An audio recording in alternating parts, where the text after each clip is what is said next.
Bonjour tout le monde, je voulais prendre un temps pour vous faire un petit coucou avant la rentrée. Donc, en espérant que vous êtes prêts pour l'automne. Pour ceux qui retournent à l'école ou qui continuent leur processus scolaire, si vous ne vous sentez pas prêt, si vous ne savez pas comment aller chercher la partie la plus optimale de vous, j'ai, pour ceux qui ne la connaissent pas encore, la charte pour l'étudiant qui veut réussir. Donc, c'est un guide pour les étudiants. Savoir quoi faire, quoi surtout ne pas faire, sur quoi réfléchir pour faire vraiment du sens là, avec le processus scolaire. Donc, moi, en fait, je l'ai créé quand que je suis retournée là, à l'école pour une 4e fois.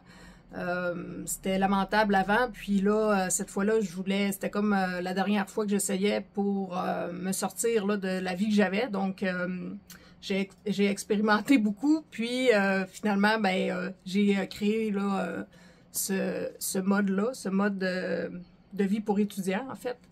Donc, c'est pour les personnes là, à partir de 12 ans jusqu'au doctorat. Moi, je l'ai utilisé jusqu'au doctorat pour me recentrer. Tu sais, c'est de la relire, c'est de l'intégrer.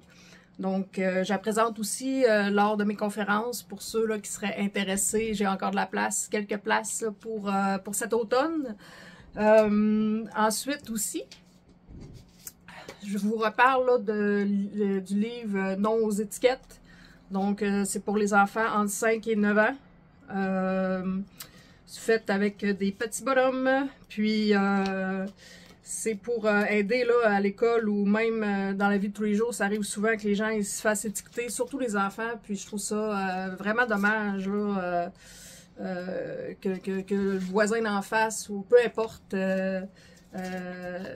dit ah cet enfant-là il est comme ça, puis tu sais ça amène vraiment pas des belles choses d'emprisonner les enfants là-dedans, parce que les enfants ils grandissent en fonction du regard que les adultes ont sur eux ou les personnes autour d'eux qui sont significatives. Donc c'est vraiment de se sortir de ça. Donc là-dedans, il y a plusieurs petits témoignages, dont le mien là, que je vous ai montré. Il y a celui aussi de Charles Tisser. Donc, pour ceux qui le connaissent, puis peut-être que vous en connaissez d'autres aussi qui sont là-dedans. Je vais mettre la référence là, en bas du vidéo. Donc, voilà. C'était mon petit coucou pour la rentrée. Moi, je continue là, de toute façon à chaque jour à travailler sur différents projets. Là, mon prochain objectif, c'est le 4 octobre, les Gants dorés. Donc, ça fait...